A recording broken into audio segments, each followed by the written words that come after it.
Beloved, do not be surprised at the fiery ordeal that is taking place among you to test you, as though something strange were happening to you. When I read that first line of our epistle reading for this morning, when I read that earlier this week, I was like, preach it, brother. I mean, it really sums up what it feels like right now as we enter our 10th or 11th week of physical distancing, our 10th online worship service. I mean, this is certainly an ordeal that feels like it is testing us as though something strange is happening to us. I'm not sure how true the analogy holds as we move to the next line of our reading from 1 Peter, that we are sharing Christ's suffering. Some of us might be, but for most of us this is just an ordeal, a test. And what is being tested? Well, I would argue, or I would answer, that it is our faith that is being tested. Do we continue to have faith in God to see us through? Do we continue to worship and pray? Do we continue to have faith in the leadership that we have elected or has been appointed on our behalf? People who are making decisions on our behalf or who are making recommendations to keep us safe and healthy. Do we continue to have faith in our neighbors and the communities that we are part of? Do we have enough faith and wisdom and energy to live out our faith in ways that are meaningful and helpful, but are completely different from how we are used to doing it? Both our readings this morning, they remind us and they challenge us to consider all of these questions. The author of 1 Peter reminds his readers then and now that they are not alone in their suffering. In chapter 5, verse 9, the author writes, "For you know that your brothers and sisters in all the world are undergoing the same kinds of suffering." Again, how fitting is that for our current time as the world journeys through this pandemic?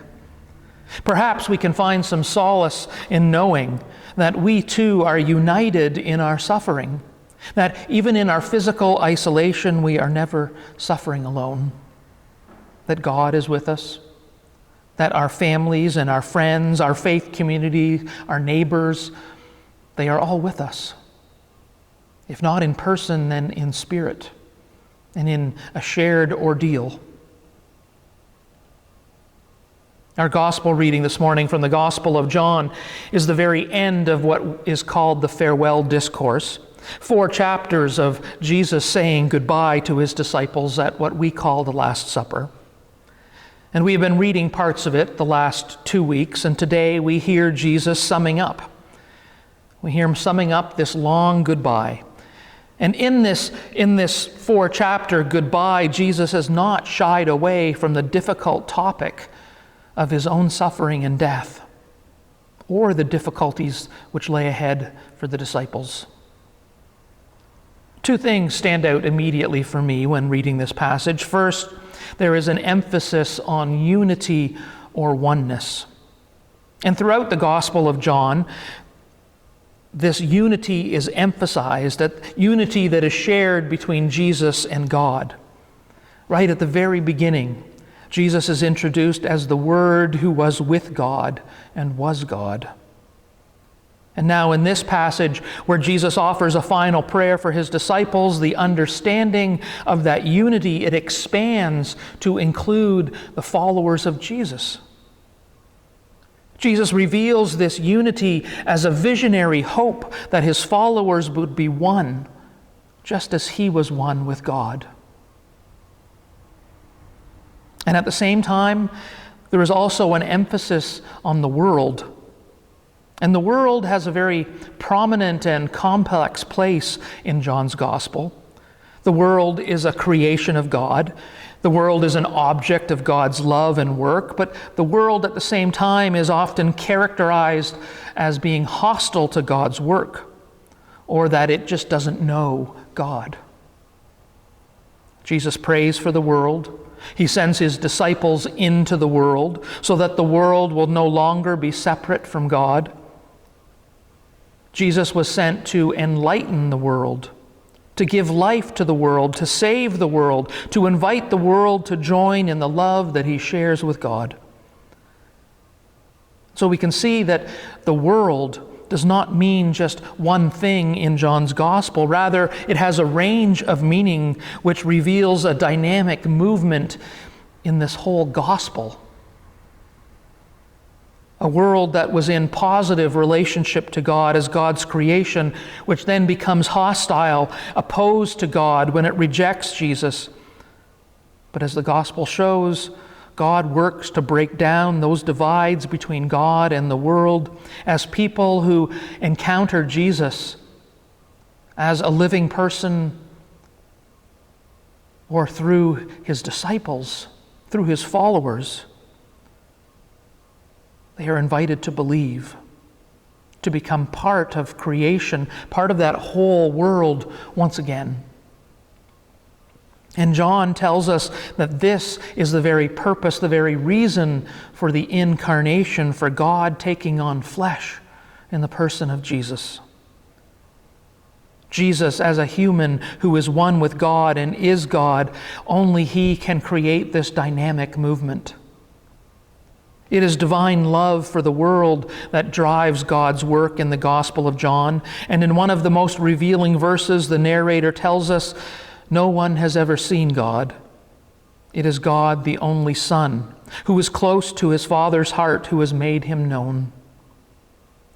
And this theme is present here in Jesus' final prayer in John 17, where the disciples' connection to Jesus grants them his words and passes on his mission to them.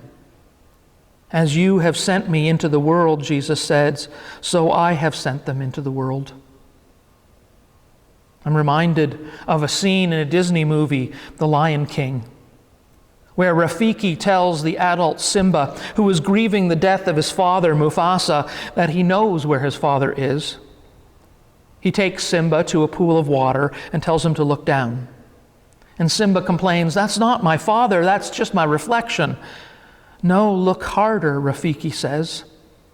And as he looks, Simba begins to recognize his father in his own reflection. You see, Rafiki hums, he lives in you. When we feel lost, when we are aimless in our mission, when we are forgetting who we are and whose we are, we need to remember that we are connected to God. To remember that God lives in you and that in living out God's love for the world, that we share that oneness with God that echoes throughout this final prayer of Jesus. I chose to read the gospel lesson from Eugene Peterson's translation, The Message, this morning because of his eloquent words in one verse. Display the bright splendor of your sun, so the sun in turn may show your bright splendor. And then Jesus speaks of his disciples shortly after, saying that they reflect him and his teachings. My life is on display in them. Think about that. My life is on display in them. Perhaps this tells us something about our call, about our mission today, that the life of Jesus is on display in us. And during these difficult and uncertain times, there is no better time or place to display it. And there are so many ways that we can display the life of Jesus through our actions right now, and so many ways that we can see this display being put on by others. As many of you know, I have been heavily involved in the last month getting the Southwest Middlesex Community Support Group up and running. In the announcements this morning, I asked for volunteers to act as phone companions for Quad County clients. Faith Pentecostal and the local United churches, they came together early on and they replaced the breakfast programs normally run by the schools. They replaced them when the schools closed so that those families could continue to get nutritious breakfasts for their children. The Regeneration Center, run by the Ministerial and held at the Anglican Church, is feeding hot lunches to 60 people twice per week. And they're giving small donations of food and toiletries to those in need. The Community Benevolent Fund, again administered by the ministerial, it is in good shape financially, and it has helped 2 families in the past couple of weeks, and we know that in the coming months we will help many more.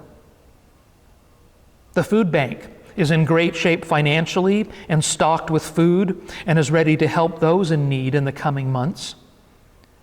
And the calls to the support line, well, the volume has been less than we expected, but perhaps that's because we've already done a good job as a community looking after our own.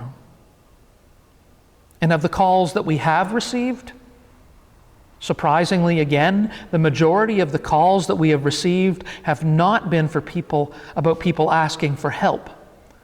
They have been people calling to volunteer. Friends, in the midst of all that is fearful, all that is isolating, all that is worrying, we still have good news to celebrate. We are not alone.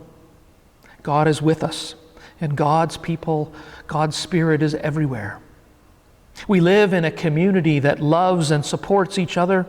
We live in a place where the life of Jesus is on display in all of us. Amen. Our praise song is a song that is popular at Camp Kintail.